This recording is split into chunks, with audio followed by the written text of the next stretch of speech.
Okay then, hi everyone. So today we're going to be having a look at the characters in Inspector Calls. I'm just going to take you through each of the major characters. We're going to look at some quotes, look at some adjectives as well, and just give you kind of a good idea of, some opinions on the characters. Whether you've read it yet or whether you haven't, there will be some spoilers. I strongly suggest you use this video as a means of creating more revision resources based on this. Okay. So all the images are going to be taken from that you see today are going to be taken from the BBC adaptation of Inspector Calls. That is actually a really well made one, but there is a slight issue with the portrayal of Eva Smith stroke Daisy Renton, which I'll talk about later on, but that is a really good one if you can get your hands on it. It's quite well made compared to, there's a free one on YouTube. So yeah, if you want to try and locate that one, by all means do. Okay, so we'll start off with Mr. Burling then. I remember when I studied this when I was 16, I had a full-on hate for Mr. Burling. I feel like it's shifted more towards Eric as I've got older, but there is still a disdain for Mr. Burling there. He's very materialistic in terms of he's very driven by money and by kind of his status as well. And that idea of almost kind of the way he collects accolades, the like Lord Mayor, he's still on the bench, even though they're not real things. It's still kind of like he's still materialistic over these symbolic things as well, that he's been in the past, and he's still kind of holding on to that. In terms of being possessive, the way he talks about Sybil, for example, he says, why are you questioning my wife like that? You could say, that he's loving, but because of everything else, we kind of see it in more of a negative way. That kind of ties into his antiquated, to his old-fashioned views about women. The way he talks about, clothes being a symbol of a token of their self-respect, whereas, nowadays we wouldn't see it in that way. We would just kind of see it as clothes as a reflection of someone's personality, not as a, representative of their, self-respect. So it's quite old-fashioned. He's quite naive. That's the word I think I always used to try and think when I was younger. Oh, like he's not very savvy in a way, because he's not able to think about like the world wars and looking forward. Obviously, this was written in 1945, but set in 1912, so 2 years before World War One. In his mind, like this war was never going to happen. So he's a little bit naive, because if you've studied history, there was a kind of long build up to World War One, and a lot of things had gone on, and it would seem that he's kind of either not aware of it, or he's very narrow-minded and kind of wants to ignore it. Obviously, things like the Titanic, there's no way he could predict that it was going to sink. But it's quite it's clearly put in there for a reason by Priestley, because we want to have that dramatic irony as an audience, that we know that he's going to be wrong about it. Okay. I will say a quick note, I'm talking about these characters like they're real. They're not. Obviously, whenever you're writing up an essay, you always talk about them as, Priestley presents Mr. Burling as, Priestley demonstrates that Mr. Burling is very naive through the use of. So I'm kind of talking about them like they're real just in this video, but you would make sure that when you're writing it, very much continue to keep referencing back to Priestley, because Priestley is that puppet master. He's very pretentious, he's very ignorant, kind of to the plight of Eva Smith. He's also ignorant towards the end of his own kind of dealings in it, and kind of pushes it away. He's unfeeling and quite callous and quite cold. When they ask for more money, he fires them. So we want to think about what that tells us about him as a person. He's very greedy, and I always struggle saying this, but I believe it's avaricious. So yeah, he's very greedy. So he wants Sheila and Gerald to get together just so that he's able to further his own business interests. He's more bothered about that than he is about his own daughter's happiness. So think about what that tells us about him as a person. Note these are all negative. If you can find more positives, you could say that he's quite protective of his family. He wants to protect them from scandal, but at the same time, he's the one that says, a man needs to put himself and his family first. So you could say like maybe he looks after himself more, or whether he is quite protective of his family, that could be more a positive thing. Remember, if you've looked at my perceptive analysis video, it's all about looking at the flip side, so trying to think of everything positives about the characters as well. And here's a couple of quotes you might want to note down. A man has to make his own way. Unsinkable, absolutely unsinkable. And they talked about it simple as my wife, so that possessive pronoun there, my, informing us that he is quite possessive. Okay, so if I were you, I would take a couple of quotes down, maybe try and explode them. I have got a task at the end of the video for you to check out as well. So it's up to you how you want to do it. Okay, then so Mrs. Burling, I love her kind of pose in this. It's very like staged. So Mrs. Burling is super pretentious. You're going to see some similarities for the adjectives from Mrs. Burling and Mrs. Burling because they very much are kind of two sides of one coin. They're very similar in some ways, which is why they're a good match. If any of you have read or watched Macbeth, to me, they're almost kind of reminiscent of Lady Macbeth and Macbeth. How that they're kind of like a duo that really go together very well. So in terms of Mrs. Burling, and for me, she's more unfeeling and more callous and more cold than Mr. Burling. She's actually described in the stage directions as being very cold as well. And I've just put it there on the quote, the second quote down, a rather cold woman and her husband's social superior. She's also greedy in terms of not just when it comes to money, but she's also she's quite, I would say, quite greedy of people's kind of attention and their and the way that she wants people to see her. She's quite demanding in that respect, in that respect as well, because she wants people to see her in a certain way. She wants to be treated in a certain way. So for me, it's not just greedy kind of with money. For her, it's more greedy of she desires things from people in the way that she's treated, and to me that's why she's quite greedy, if that makes sense. She's quite oblivious of when the inspector's kind of baiting her and drawing her in to talk about the father of the child as being this terrible person. Sheila's much more switched on and realizes before everyone else what's going on. She's kind of oblivious to it, and she's like, yeah, absolutely, like it's all the child's father's problem, yeah, blame it all on him, go and find him. And she's very oblivious to all that, probably because she's so superficial and kind of sucked into her own world that she's not really looking outwards and thinking what else is going on and what's going on in her son's life as well. And also in Sheila's life, at no point does she talk about last summer when Gerald didn't come anywhere near Sheila. It feels like she's either quite oblivious or purposefully ignores everything else that's going on.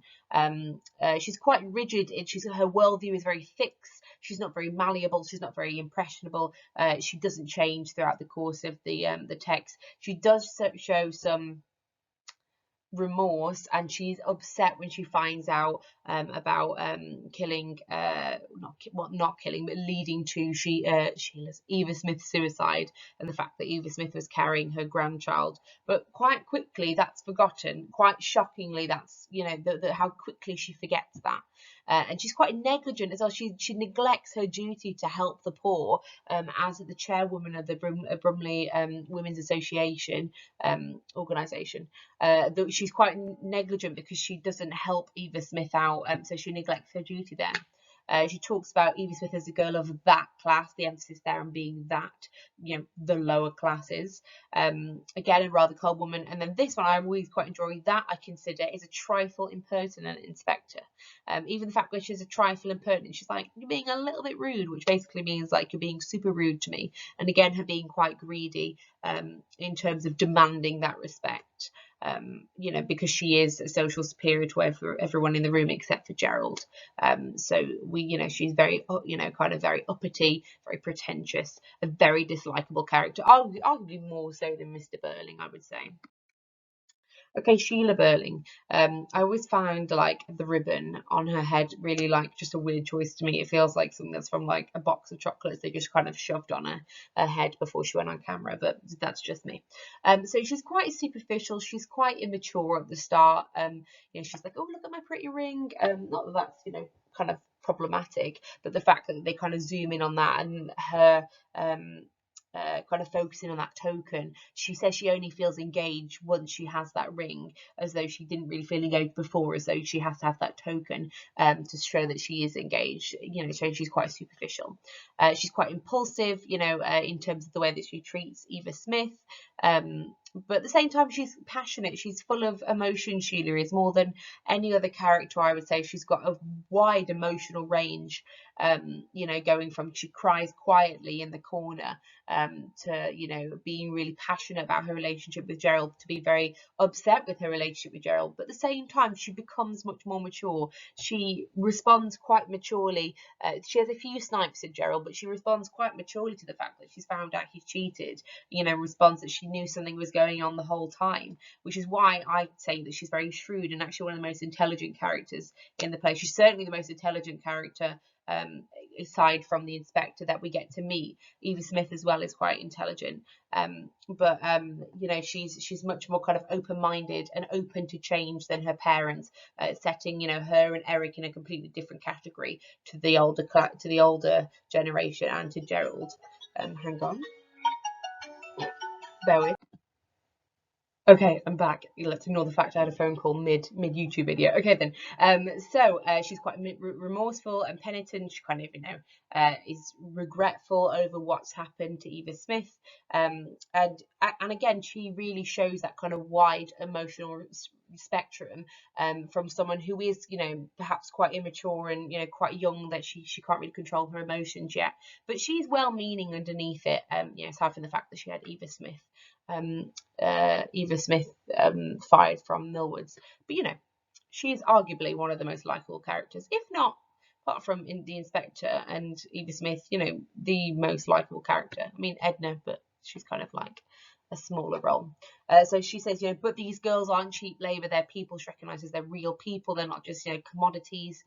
You not only knew her, but you knew her very well. So she's very shrewd, and she knows that Gerald, she kind of is able to guess that he's been sleeping with her.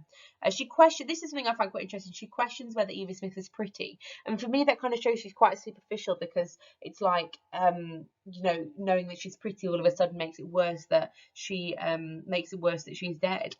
Sheila Burling herself is described as a pretty girl in her early 20s by Priestley in the stage directions. And so it's kind of, you could say that, you know, it's almost kind of, if you've watched Mean Girls, to me, almost feels a bit like that, because it's like, well, is it another pretty girl? Well, we're more worried if it's a pretty girl.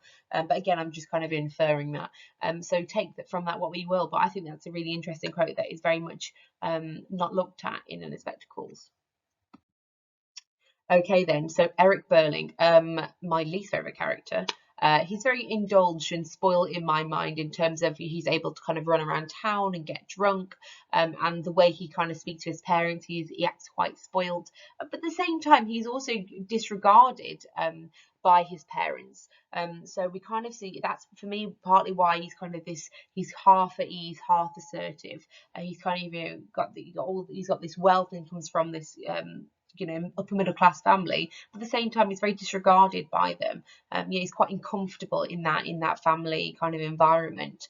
He's very immature and impulsive, and he's very, and for me, he's sinful, I think, is a good way to describe it without getting angry, because basically it's insinuated that he basically sexually assaults Eva, and also he's a heavy drinker as well, so he indulges in sins, and so for me, like, I would, the best way to describe him is he's quite a sinful character, but at the same time he is remorseful, he is penitent. It actually, for me, is quite I find him quite irritating, because he's very, you know, he goes on at the other characters for everything that they've done, but you know, arguably he's done the worst thing to Eva Smith.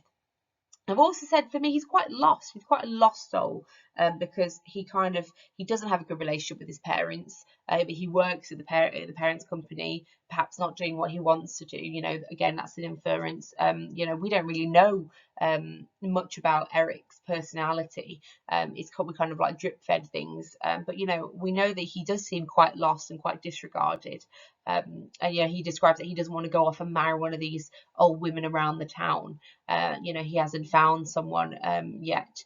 But you know, for me, he does come across as quite a lost character. Just keep quiet, Eric, Mr. Berlin says. I threatened to make a row when basically he forces himself on Eva Smith, and he's described as not quite at ease, potentially because he's hiding the secret that he's got a girl pregnant out of wedlock. So, you know, probably why he's quite uncomfortable. Okay, so we've magically changed location now. Right, okay then, so on to Gerald Croft then. someone I was reading online said that Gerald's one of the most interesting characters in the play. He kind of sits in between both like the older generation and the younger generation in terms of his views, and kind of creates some sort of balance to that kind of dichotomy, because he allows the older and the young generation to not be split so definitively, because he is of the younger generation but his views are more in line with the old generation. So like I say, it kind of means that there's not a really clean split, showing that it's not just all the old people are bad and the young people are good. It isn't like that. It's about your worldviews and your ability to change, really, as well, your kind of malleability. Okay, then, so Joel Croft is very pompous in terms of the way he kind of talks about his family's business. He uses it when he calls the infirmary.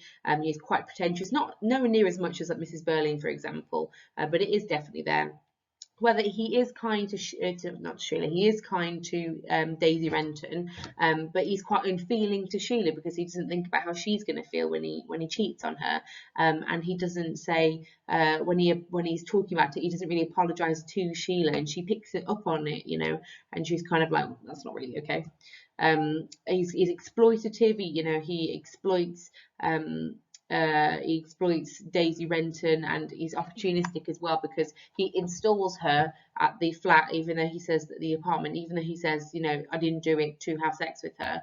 That's exactly what he does. So he's able to kind of choose someone who's clearly hard on their luck, Daisy, and then he exploits that situation in order to have sex with her. And he even admits that he doesn't know if he loved her, so he doesn't feel the same that she felt for him, because she was deeply in love with him. And so because of that, he's untrustworthy. But he's also quite sensitive. We can see in the quote here that he's rather more upset about this business than he appears to be.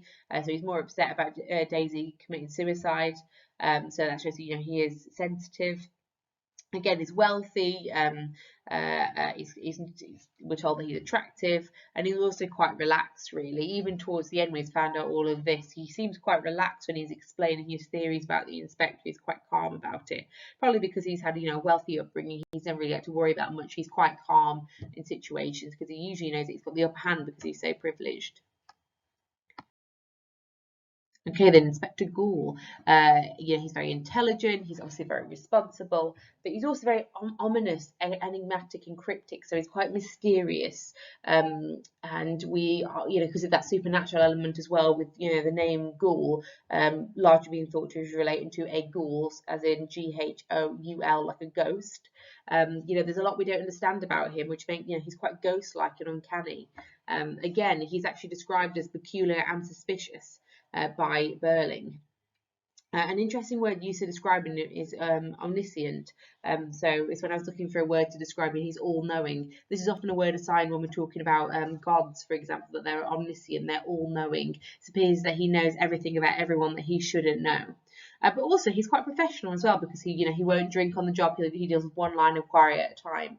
On the flip side, you could say that perhaps he's also he's overly serious. Maybe he's untrustworthy because we don't understand where he's come from. Is he a hoax? Is he a ghost? But overall, I do think peculiar and suspicious really helps kind of sum up what the characters think about him, and partly what we think about him as well. Okay, so Edna, quiet, obedient, respectful, but important. Okay, Edna represents the lower classes. She's the only physical representation of the lower classes that we actually meet, because we don't get to meet Eva Smith, who we're going to move on to in a moment.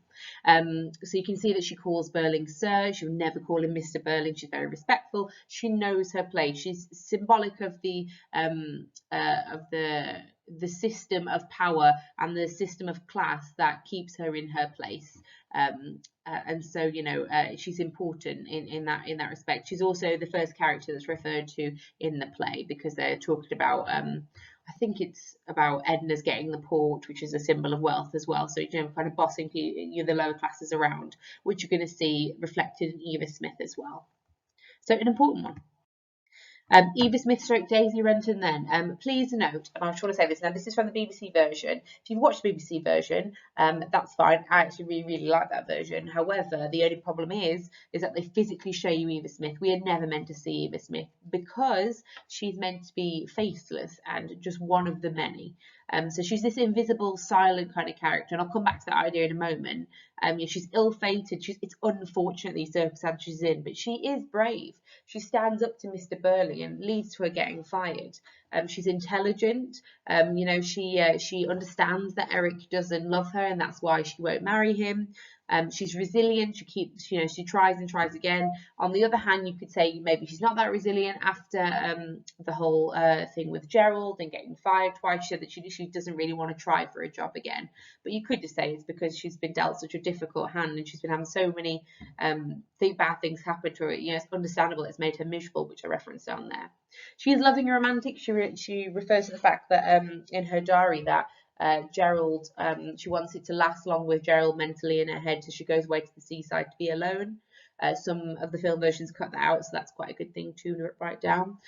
She is trapped, as I said, with Edna, by this system of oppression in society. She's trapped by the class system. She's not physically trapped. The only person that she's physically trapped by is Eric, but she is symbolically trapped by society and by the other characters' actions. And she feels obviously mentally trapped as well, because it's leading to her suicide. She feels like she can't escape the condition that she's in, and she can't be perhaps she can't provide for her baby as well. Rather than saying she's poor, it's better to say that she's deprived, for example, and of the lower classes. So here's a couple of the quotes. Lively, good-looking girl. Very positive quotes generally about Eva Smith. I was sorry for her. She was young and pretty and warm-hearted and intensely grateful. Quite a nice succession there of adjectives. If you want to look at that list there, it's quite interesting. Okay then, I in particular want to think about Eva Smith as one of these millions and millions of Eva Smiths and John Smiths. We don't live alone. Smith being one of the most common surnames in the country, and partly why it's chosen. You can see I've got an image here from 1945 and an image from 2020. In 1945 when it was written, and in 2020 it's just as relevant. This message is that we are all connected, we are all together. Eva Smith represents all of us in society, and the things that we can do to each other, this interconnected kind of spider web that society is, the way we're all connected to one another in ways that we don't even know. So you want to think about, when you're writing about these characters, how relevant are they today? Can we see these people today? Absolutely. Eva Smith represents the working class today as well. Okay, if you want to do a bit of stretch and challenge, I suggest that you check out Alderman Megati. He's a really good and very minor character that's just referenced. He's the one that was kind of forcing himself onto Eva Smith in the palace bar, and Gerald kind of like rescues her from him. He's like the fairy prince. For me, Alderman Megati is what Eric will become in the future potentially. He's this drunk around town, pushing himself onto women, and I think he's quite an interesting one to look at if you're looking for the high grades, a bit of stretch and challenge as well. Okay, so if you're looking to do a bit of extension work, if you could check out this, please. If I was you, I'd complete more research on these characters, potentially make a revision process, which is the one on the right here, and then you might want to create an essay plan based on each of the characters. What else I think you should do is, I think you should think about how each of the characters construct major themes in the text, and I am going to be doing a video on themes in Inspector Calls. How does Gerald contribute to the theme of power? How does Gerald contribute to the theme of responsibility? How does Eva contribute to the presentation of wealth, for example? It's quite a random example, but yeah. So if you're stuck for essay questions, just let me know and I'll give you a hand. Hopefully that was very helpful.